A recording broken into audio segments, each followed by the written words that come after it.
நம்ம ஜுஜுட்சு கைசன்ல நம்ம எல்லாருக்கும் ரொம்ப ஃபேவரட்டான நம்ம சத்துரு கோஜோவோட லைஃப் ஸ்டோரி தான் ஷார்ட் அண்ட் ஸ்வீட்டா இந்த வீடியோல பார்க்க போறோம். இந்த வீடியோக்குள்ள போறதுக்கு முன்னாடி நீங்க இப்பதான் நம்ம சேனலுக்கு ஃபர்ஸ்ட் டைம் வரீங்கன்னா இந்த வீடியோ லைக் பண்ணிட்டு நம்ம சேனலை சப்ஸ்கிரைப் பண்ணி வச்சுக்கோங்க. அப்படியே ஹைப் ஆப்ஷன் கட்டுச்சுன்னா அதே கொஞ்சம் கொடுத்து விட்டுருங்க. அப்பதான் நாங்க போடுற ஒவ்வொரு வீடியோக்கும் நோட்டிபிகேஷன் வரும். சரி வாங்க வளவலன்னு பேசாம வீடியோக்குள்ள போயிடலாம். சத்துரு கோஜோ ஜுஜுட்சு வேர்ல்ட்ல இருக்கக்கூடிய டாப் 3 கிளான்ஸ்ல ஒன் ஆஃப் த கிளானான நம்ம கோஜோ கிளான்ல தான் பிறக்கிறாரு. இவர் பிறக்கும் போதே கோஜோ கிளானோட பவர் மட்டும் இல்லாம ஒரு யுகத்துக்கே ஒருத்தங்கிட்ட மட்டும்தான் இந்த மாதிரியான பவர் இருக்கும் அப்படின்ற ஒரு பவர் தான் 6 ஐஸ். அந்த பவரோடயே பிறக்கிறாரு நம்ம சத்துரு கோஜோ. இவர் பிறந்தப்பயே மொத்த ஜுஜுட்சு வேர்ல்டோட பவர் பேலன்ஸையும் பிரேக் பண்ணி இவனுக்குன்னு தனியா ஒரு கிளாஸை கிரியேட் பண்ற அளவுக்கு பவர்ஃபுல்லா இருந்திருப்பான். இதனால பல மந்திரவாதிகளுக்கு இவனை பார்க்கும்போது ஹாப்பியா இருந்தாலும் பல வில்லன்ஸுக்கு இவன் ரொம்பவே எளிமையா இருப்பான்றனால இவனுக்குன்னு ஒரு பவுண்டியை கிரியேட் பண்ணி இவனை கொல்லவும் ட்ரை பண்றாங்க. பட் ஆனா எல்லா ட்ரையுமே ஃபெயிலியர்ல தான் போய் முடியுது. நம்ம சத்துரு கோஜோவை அவங்களால கொல்ல முடியல. கோஜோ இந்த அளவுக்கு பவர்ஃபுல்லா இருக்கிறனாலேயே கோஜோவை பார்த்தா ஒன்று மரியாதை கொடுப்பானுங்க, இல்லைனா பயப்படுவானுங்க.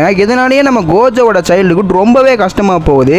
என்னதான் கோஜோ இந்த அளவுக்கு பவர்ஃபுல்லா இருந்தாலும் அவனும் ஒரு குழந்தை தான். குழந்தைங்களுக்கு கிடைக்கக்கூடிய ஒரு விஷயம் வந்து கோஜோவுக்கு கிடைக்கவே கிடைக்காது. ஆப்போசிட்டா சின்ன வயசுல நம்ம கோஜோவை கொண்டு போய் ஜுஜுட்சு கையில வந்து சேர்த்துருவாங்க. சின்ன வயசுல இருந்தே நம்ம கோஜோ வந்து ஜுஜுட்சு கையில வளர ஆரம்பிக்கிறான். ஜுஜுட்சு கையில இருக்கிற மாஸ்டர் எல்லாம் நம்ம கோஜோவுக்கு எப்படி அந்த கர்ஸ்ட் டீமன்ஸ் எல்லாம் கொல்றது அப்படின்னு ட்ரைனிங் கொடுத்து நம்ம கோஜோவும் சின்ன வயசுல இருந்தே பிராக்டிஸ் பண்ணிட்டு இருக்கான். இப்படியே பல வருஷம் போகுது. நம்ம கோஜோவும் டீனேஜுக்கு மாறான். இப்போ எப்படி நம்ம நொபாரா, இட்டாதோரி, ஃபுசிகிரோ எல்லாமே ஒரே டீம்ல இருக்காங்களோ அதே மாதிரி நம்ம கோஜோ, கெட்டோ, சோகோ இவங்க எல்லாரும் ஒரே டீம்ல இருந்திருப்பாங்க. இப்ப இருக்கிற பிரின்சிபல் தான் அவங்களுக்கு வந்து டீச்சரா இருந்திருப்பாரு. அப்ப சுகுரு, கெத்தோவும் கோஜோவும் ரொம்பவே பெஸ்ட் ஃப்ரெண்ட்ஸாவும் மாறுறானுங்க. இவனுக்கு கிடைக்கிற எல்லா மிஷினையுமே பர்ஃபெக்டாவும் முடிக்கிறானுங்க. எந்த அளவுக்குனா எல்லா மிஷினையுமே 100% முடிச்சு வச்சிருப்பானுங்க இவனுங்க. கோஜோவோட டீம் என்னதான் பர்ஃபெக்டா எல்லா மிஷினையும் முடிச்சிட்டாலும் அவங்க உள்ள கொஞ்சம் குளறுபடியெல்லாம் பண்ணி நம்ம பிரின்சிபல் கிட்ட எப்பவுமே நம்ம கோஜோ மாத்து வாங்கிட்டு தான் இருப்பாரு. இப்படியே நம்ம கோஜோவோட லைஃப் ரொம்ப நல்லா போயிட்டு இருக்கும்போது தான் ஒரு நாள் நம்ம பிரின்சிபல் வந்து நம்ம கோஜோவை பார்த்து, தம்பி கோஜோ உனக்கு 10 கன்னே ஒரு வேலையை கொடுத்துருக்காரு, அந்த வேலையை கரெக்டாக முடிச்சிடணும் அப்படின்னு சொல்லிட்டு நம்ம ஸ்டார் பிளாஸ்மா வெசலை வந்து பாதுகாக்கிற வேலையை வந்து கொடுக்குறாங்க.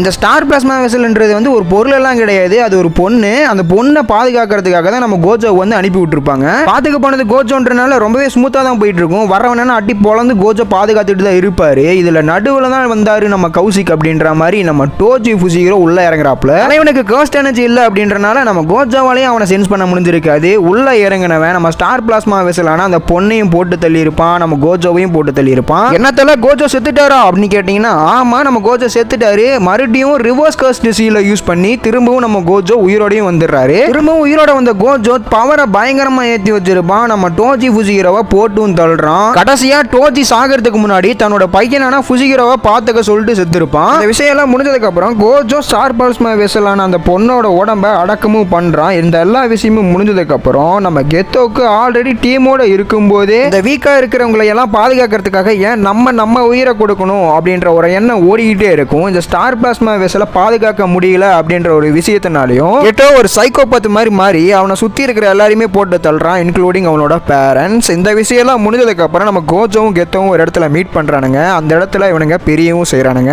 அப்படியே கொஞ்சம் காலங்கள் போகும்போது நம்ம கோஜோக்கு ஒரு மிஷினை கொடுக்குறாங்க. குயின் ஆஃப் கர்சஸ் ரீகா அப்படின்ற கர்ஸை வந்து நீ எலிமினேட் பண்ணணும் அப்படின்னு சொல்லி அனுப்பி விடுறாங்க. அந்த இடத்துல தான் நம்ம கோஜோ யூட்டாவே அந்த இடத்துல மீட் பண்றாரு. யூட்டாவுக்கு இந்த குயின் ஆஃப் கர்சஸால பாதிப்பு இருக்கு அப்படின்னு தெரிஞ்சுக்கிட்டு நம்ம யூட்டாவை கொண்டு போய் நம்ம ஜுஜுட்சு கையிலையும் சேர்த்து விடுறாரு. சேர்த்து விட்டது மட்டும் இல்லாம நம்ம யூட்டாவுக்கு நம்ம கோஜோவே ட்ரைனிங் கொடுத்து எப்படி அவனோட கர்ஸை கண்ட்ரோல் பண்றது அப்படின்னு சொல்லி கொடுத்துக்கிட்டே இருக்காரு. இதெல்லாம் போயிட்டு இருக்கும்போது இந்த ஜுஜுட்சு கையில் இருக்கிற பெருசுங்கள நம்ம கோஜோவை பார்த்து ஏன்டா அந்த குயின் ஆஃப் கர்சஸை எலிமினேட் பண்ணிட்டு வாடான்னு சொன்னா அவனை கொண்டு வந்து நம்ம இடத்துல வச்சிருக்க அப்படின்னு சொல்லி திட்டுவானுங்க. நம்ம தலைவன் கோஜோ இதையெல்லாம் கண்டுக்காம அப்கமிங் ஜெனரேஷன் நம்ம எல்லாத்தையுமே சர்பாஸ் பண்ணுவானுங்க பாருங்க அப்படின்னு சொல்லிட்டு ஜாலியா சுத்திட்டு இருந்தாரு. அப்படியே பல மாசம் போகுது. நம்ம கெத்தோ திரும்பி வந்து யூட்டாவை அவனோட கண்ட்ரோல்ல எடுத்துக்கலாம் அப்படின்னு ட்ரை பண்ணும்போது நம்ம கோஜோ உள்ள பூந்து தடுக்கிறாரு. ஒரு கட்டத்துல யூட்டா கெட்டோவை டிஃபீட்டும் பண்ணிடுறான். நம்ம கெட்டோ சாகிறதுக்கு முன்னாடி நம்ம கோஜோ கெட்டோவை போய் பாக்குறாரு. கடைசியா நம்ம கெத்தோ இறந்தும் போயிடுறாரு.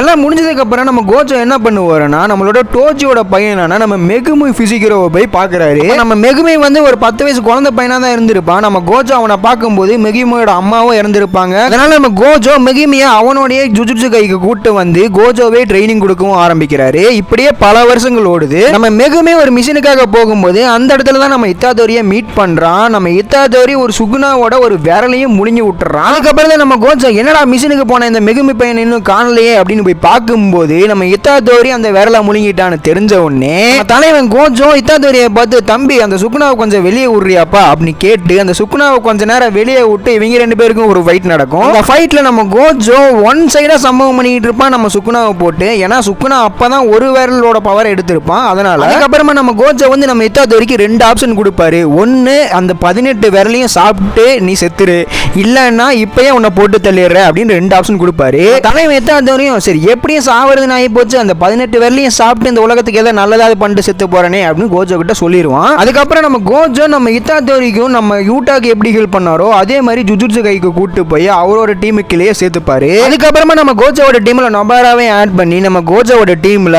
நொபாரா, இத்தாதோரி, மெகுமி ஃபுஜிகிரோ 3 பேருமே இருப்பானுங்க. இவனுங்க எல்லாத்தையும் மிஷினுக்கே அனுப்பி விடுவான் நம்ம கோஜோ. அப்படியே ஒரு சில நாள் போயிட்டு இருக்கும்போது நம்ம சுக்குனா வெளியே வந்ததை நம்மளோட கெஞ்சாக்கு நோட் பண்ணியிருப்பான். இந்த கெஞ்சாக்கு ஏறனா நம்ம கெத்தோவோட பாடியை வந்து டேக் ஓவர் பண்ணியிருப்பான் ஒரு மூளை. அந்த மூளை தான் கெஞ்சாக்கு. இந்த கெஞ்சாக்கு பைப்ல என்ன பிளான் பண்ணிட்டு இருப்பான்னா நம்ம சுக்குனாவை மொத்தமா வெளியே கொண்டு வந்து அவனோட பவரை ஃபுல்லா ஏத்தி இந்த மொத்த வேர்ல்டையும் அழிக்கணும்னு பிளான் பண்ணிட்டு இருப்பான். அதுவும் யாரு கூட சேர்ந்துனா மகிதோ, ஜோகோ, ஹனாமி இவனுங்க கூட எல்லாம் சேர்ந்து பிளான் பண்ணிட்டு இருப்பான். இவனுங்களை எல்லாம் வச்சு நம்மளோட இத்தாதோரியை தூக்குறதுக்கு பிளானும் போட்டுக்கிட்டு இருப்பானுங்க. பல அட்டம்ப்டும் பண்ணிட்டு இருப்பானுங்க. இதுல ஒரு அட்டம்ப்ட்ல தான் நம்ம கோஜோ கிட்ட ஜோகோ மாகி படாத பாடுபட்டு தப்பிச்சு ஓடி இருப்பான். அதுல தான் நம்ம கோஜோவோட பவர் எந்த அளவுக்கு இருக்கும் அப்படின்றத சொல்லி இருப்பானுங்க. அது மட்டும் இல்லாம அந்த இன்ஃபினிட்டி வாய்டோட பவர் என்ன, அவனோட டொமைன் என்ன அப்படின்றதே காட்டியிருப்பானுங்க. சரி, இதோட இன்னைக்கான வீடியோவை முடிச்சுட்டு நாளைக்கு பார்ட் 2 வீடியோவை பார்ப்போம். பார்ட் 2 வீடியோ போடலாமா வேணாமான்றதை நீங்களே முடிவெடுங்க. இந்த வீடியோக்கு ஒரு 3 லைக்ஸ் கொடுத்துட்டீங்கன்னா பார்ட் 2 வீடியோவை நாளைக்கு அப்லோட் பண்ணிடலாம். என்னடா ஃபுல்லா போடாம பாதியிலே நிறுத்துறேன்னு யாருமே கோவப்படாதீங்க, ரொம்ப டைம் எடுத்துக்குது. அதனால தான் பார்ட் 2 வீடியோ நாளைக்கு போடுறோம். சரி, இந்த வீடியோ பிடிச்சிருந்தா இந்த வீடியோக்கு லைக் பண்ணிட்டு நம்ம சேனலை சப்ஸ்கிரைப் பண்ணி வச்சுக்கோங்க. அப்பதான் நாங்க போடுற ஒவ்வொரு வீடியோங்களுக்கு நோட்டிஃபிகேஷன் ஆகும். தேங்க்ஸ் ஃபார் வாட்சிங்.